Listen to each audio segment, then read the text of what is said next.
Hello guys, welcome back to my channel edu conference. So guys, आज मैं फिर quick revision series लेकर आई हूँ and the chapter I am going to start is collection of data. अब जैसे आप चैप्टर का नाम देख रहे हैं कलेक्शन ऑफ डेटा, तो इसके लिए ना आपको डेटा का मतलब पता होना चाहिए। डेटा का एक्चुअल मीनिंग क्या है कि हमें ना कोई भी फैक्ट्स एंड मेजरमेंट्स को कलेक्ट करना होता है और किसी कंक्लूजन पे लेकर जाना होता है। किसी भी कंक्लूजन पे रीच करने के लिए हमें डेटा की ज़रूरत ही है, ठीक है। तो अगर हमें कोई भी स्टैटिस्टिकल इन्वेस्टिगेशन करनी है तो सबसे फर्स्ट एंड फॉरमोस्ट स्टेप ये है कि हमारे पास डेटा होना चाहिए। अब दो सोर्सेज होते हैं डेटा के, प्राइमरी और सेकेंडरी। चलो अपना प्राइमरी डेटा और सेकेंडरी डेटा को थोड़ा सा समझ लेते हैं। प्राइमरी डेटा क्या होता है कि डेटा जो कि ना हमने ओरिजिनली इन्वेस्टिगेशन के दौरान कलेक्ट किया हो या फिर किसी सर्वे के दौरान कलेक्ट किया हो। ये जो डेटा है ना, ये फर्स्ट टाइम ही कलेक्ट होता है और इस डेटा को हम ना सोर्स ऑफ ओरिजिन बोलते हैं। जैसे कि हम अगर कोई लास्ट वीडियो में हमने सेंसस का एग्जाम्पल लिया था, तो सेंसस में क्या होता है कि ओरिजिनली हम क्या करते हैं, हम घर घर जाते हैं एंड वी चेक कि ना यहाँ पे कितने लोग हैं और पॉपुलेशन काउंट का। अब मैं आपको समझाती हूँ सेकेंडरी डेटा। सेकेंडरी डेटा क्या होता है कि ना हमने किसी एजेंसी से डेटा ले लिया या फिर इंटरनेट पे हमें कोई डेटा दिखा था, हमने उसको यूज़ कर लिया। जैसे मैंने अभी आपको प्राइमरी में सेंसस वाला एग्जांपल दिया। अब यही सेंसस अगर हम इंटरनेट पे पब्लिश कर दें, जो कि होता ही है हर बार, तो that is secondary form of data. क्यों? क्योंकि अब हमने ना उसे इंटरनेट से लिया है, हमने उसे प्राइमरी सोर्स नहीं बनाया। प्राइमरी सोर्स हमने तब बनाया था जब हमने उसे कलेक्ट किया था, पर सेकेंडरी सोर्स अब इसलिए हो गया क्योंकि हमने ना उसे इंटरनेट से लिया है। अब देखो, हमें इतना पता लग गया है कि प्राइमरी डेटा क्या होता है, तो इसके ना मेथड्स हम अब जान लेते हैं कि क्या क्या मेथड्स हैं जिससे हम प्राइमरी डेटा कलेक्ट कर सकते हैं। तो इसके 6 मेथड्स हैं। First one is direct personal investigation या फिर उसे हम पर्सनल इंटरव्यू बोलेंगे। दूसरा है इनडायरेक्ट ओरल इन्वेस्टिगेशन। तीसरा है इन्फॉर्मेशन फ्रॉम कॉरेस्पॉन्डेंट्स। फिर है telephonic interview, mail questionnaire method and questionnaire filled by enumerators. अब हम ना इनको डिटेल में समझेंगे कि इनका मतलब क्या होता है और इनके मेरिट्स और डीमेरिट्स क्या होते हैं। Now I am going to tell you the first method, that is direct personal investigation.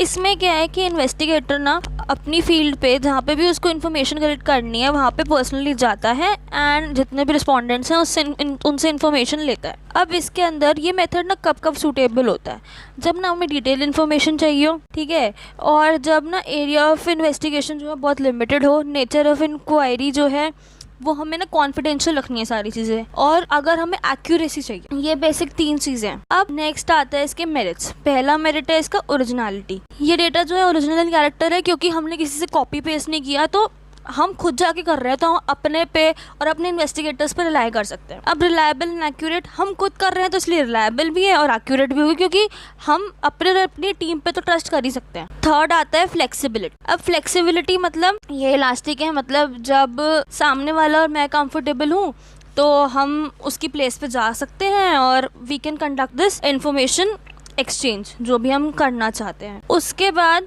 आता है इकोनॉमिकल। अब अगर लिमिटेड एरिया है तो फील्ड ऑफ इन्वेस्टिगेशन लिमिटेड है तो ये इकोनॉमिकल रहेगा, मतलब हमारे बजट में रहेगा। मींस अगर मैं सोच रही हूँ कि मुझे ना दिल्ली में एक पर्टिकुलर प्लेस जनकपुरी, वहाँ की इन्फॉर्मेशन कलेक्ट करनी है, तो मैं वहाँ की गलियों में जाके घर घर जाके इन्फॉर्मेशन कलेक्ट कर सकती हूँ। सूटेबल फॉर ऑल टाइप्स, कुछ भी हो, कैसे भी क्वेश्चंस हो, कुछ भी हमें कन्फ्यूजन हो, कुछ भी हम इसमें क्लियर कर सकते हैं ऑन द स्पॉट। सपोजिटली मैं आपका इंटरव्यू ले रही हूँ, तो what I am asking you कि आप कौन सी क्लास में हो, आप कौन सी स्कूल में पढ़ते हो, आपको क्या डाउट्स आ रहे हैं, I want to take doubt clearing sessions या कुछ भी। तो उस वक्त अगर मैं आपके साथ डायरेक्ट कॉन्टैक्ट में हूँ तो I can ask you then and there कि आपको क्या क्या चाहिए, आपको क्या क्या प्रॉब्लम्स आ रही हैं। आते हैं इसके demerits. Not suitable for wide areas.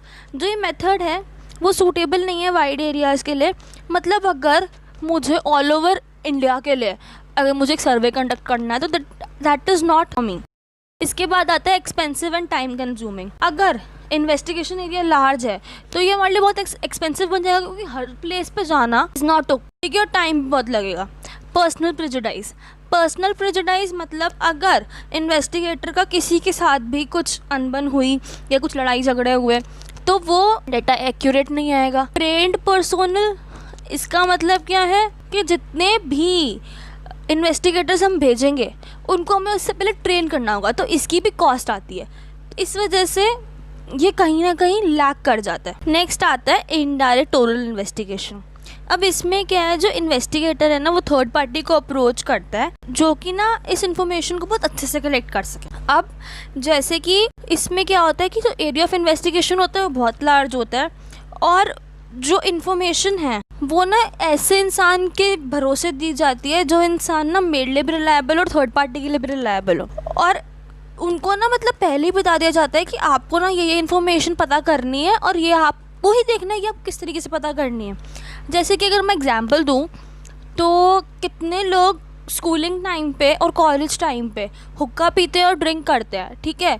अब वो हमें तो बताएंगे नहीं क्योंकि हम थर्ड पार्टी हैं, उनको ये भी डर लगेगा कि इनके पेरेंट्स को, हमारे पेरेंट्स को ये ना बता दें या कुछ भी, तो वो अपने फ्रेंड्स को बताएंगे या फिर अपने किसी नोन को बताएंगे। ये इनडायरेक्ट ओरल इन्वेस्टिगेशन कि ऐसा इंसान हमें लेकर आना है जिस पे वो रिलाय करके हर चीज़ बता सके। अब इसके मेरिट्स क्या है? First merit is wide coverage. Wide coverage क्या है? ये मेथड सुटेबल होता है जब इन्वेस्टिगेशन ना बहुत लार्ज। दूसरा इकोनॉमिकल, ये इकोनॉमिकल तब है जब ना टाइम है, लोग हर इंसान के पास मनी है और मैन पावर है। अब थर्ड है free from bias. Free from bias क्यों है? क्योंकि हमने ना ऐसे रिलायबल पर्सन को तीसरे बंदे के सामने भेजा है जिस पे वो खुद से रिलाय करता हो। इसके बाद है फ्री फ्रॉम बायस। इसके बाद है एक्सपर्ट ओपिनियन। एक्सपर्ट ओपिनियन में क्या है, जो इन्वेस्टिगेटर है ना वो एक अच्छा ओपिनियन देगा और हमें पता लगेगा कि क्या क्या चीज़ें सही हैं। नेक्स्ट आता है डीमेरिट्स। अब इनडायरेक्ट इन्फॉर्मेशन है, हो सकता है कि जो रिजल्ट्स हों वो ठीक ना हो। अब दूसरा है lack of accuracy. Lack of accuracy क्या है, हम डायरेक्टली उसको वो नहीं कर रहे, कांटेक्ट नहीं कर रहे, तो क्या पता वो हमें सही डेटा दे रहा है या नहीं दे रहा। नेक्स्ट है पार्शियलिटी ऑफ विटनेस। हमें ना इसमें क्या करना है, जो भी इंफॉर्मेशन है वो प्रेजुडाइज या बायस ना हो, तो हमें थर्ड पर्सन को मतलब विटनेस नहीं कर सकता उस इंफॉर्मेशन को कोई भी। फिर है lack of interest of informants. अगर जो सामने वाला पर्सन है वो इस चीज़ में इंटरेस्टेड ही नहीं है तो वो ना कुछ भी इन्फॉर्मेशन ला के हमें दे देगा कि भाई हाँ मैंने काम कर दिया।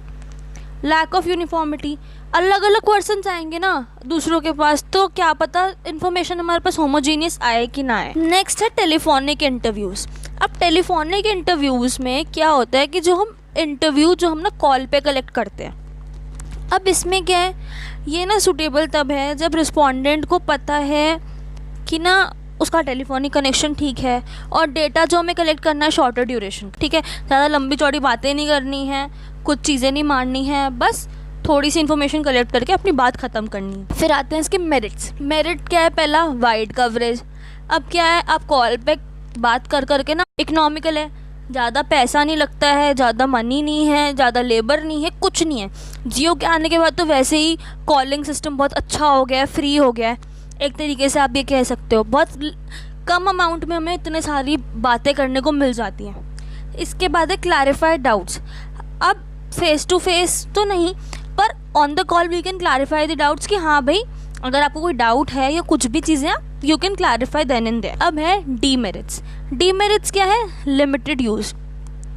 ये जो है डिसएडवांटेज है कि ना इसमें हम कुछ लोगों को एक्सेस कर सकते हैं। जहाँ अब पहले होता था कि ना किसी के पास टेलीफोन्स नहीं होते थे, कुछ नहीं होता था, वहाँ पे हमें थोड़ी प्रॉब्लम आती थी। पर अब क्या, थोड़ा इंटरनेट कनेक्शन बिगड़ रहा है या फिर वाईफाई कनेक्शन, अगर आपने व्हाट्सएप कॉल करी है या फिर जूम कॉल पे हो या फिर अगर कुछ भी है नेटवर्क इश्यूज़ हैं तो हमारे लिए थोड़ा प्रॉब्लम आ जाता है।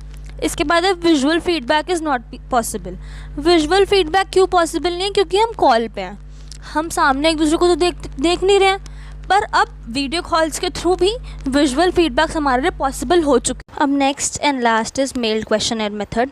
इसमें क्या होता है कि जो भी हमें फील्ड ऑफ इन्वेस्टिगेशन रखनी है, जो भी हमें चीज़ें लोगों से पूछनी है, उसमें हम क्या करते हैं कि एक ना क्वेश्चनर बना लेते हैं।